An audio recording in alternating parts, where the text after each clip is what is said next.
Hello, I went to the store this morning, and while I was standing in line, actually when I go to that store, I usually don't stand in line, but today I was in line, and when I was waiting, there was two ladies in front of me.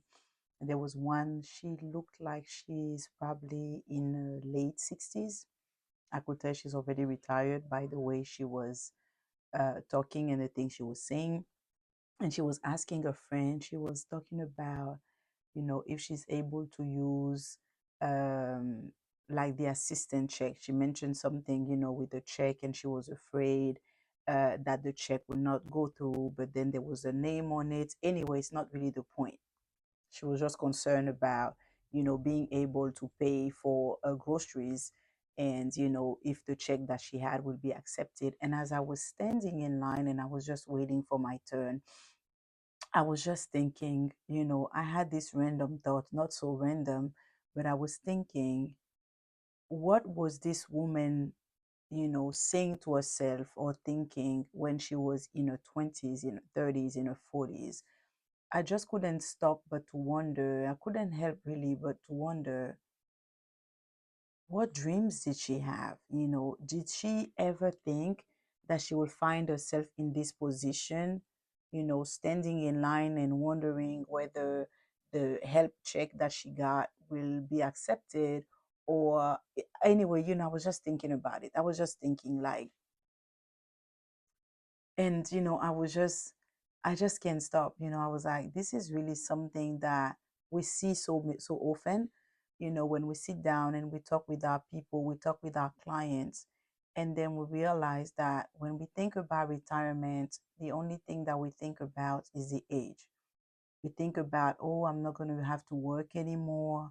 My life will be this way. My life will be that way. When we think about growing older, not just retirement, but growing older, we feel like there are some things, that will just be different, that will be better. But my question to you today is, what do you really do to plan it? What do you really do to guarantee that the life that you're dreaming about will really come to pass? The dreams that you have, how do you ensure that you live out your dreams? Because it's so easy. I looked at that woman and I could tell that obviously she didn't see that, right? She didn't think that's where she will be.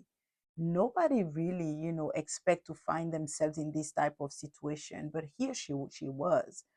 And it's just keep reminding me that, Camille, your life is not guaranteed, your life is not certain, and you'll only get out of this life what you put into it, not just what you wish for, not what you hope to accomplish, but what you actively work on. And that's why for me, it really spoke to me, because I'm like, that's really why my heart desire when I, created and I really like worked on this brand, Good Moms Build Wealth, is just so that we don't find ourselves in those type of place, right? Nobody wants to reach that age where you given your best lives really to your job, to your work, to your employer, even to your family, and then at the end, you find yourself almost in a position where you are begging, for the basic necessities. Again, it's not to bring condemnation or judgment to anybody, but it's just for me to realize that had it not been for the grace of God to really snatch me out of the path that I was on,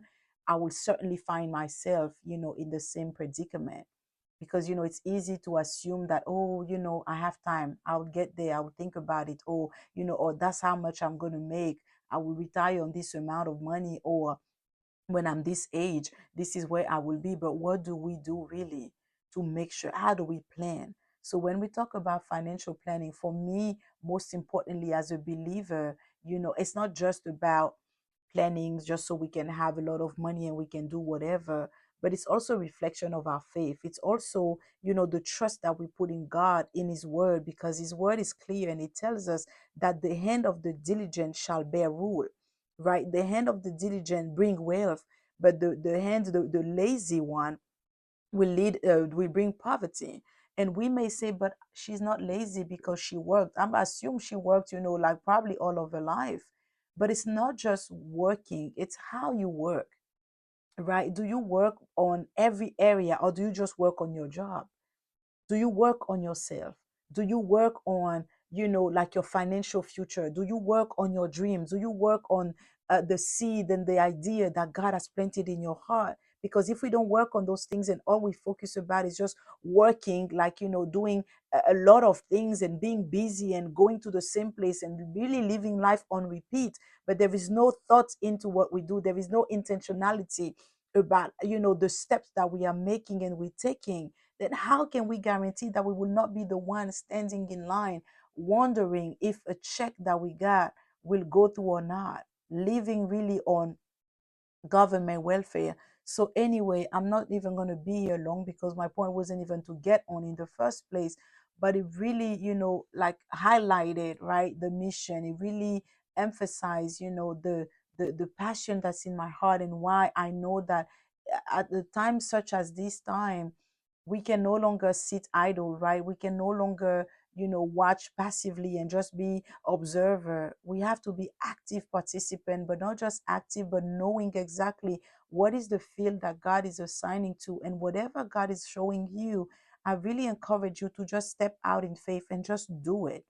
Don't just assume that because you believe in God, then everything will be taken care of. Yes, there are things that are already made, that are already, in place, but there are other things that, like your well-being, your life in 10 years, 15 years, 20 years, depends on how you live it, depend on the choices that you and I make today. So that's just my encouragement, and almost, like I also want to bring us that reality check, because all of us really are just, a few years away from living that reality, unless we do something different today. So that's really my prayer for you today. So thank you for watching, and by God's grace, I'll be back another day.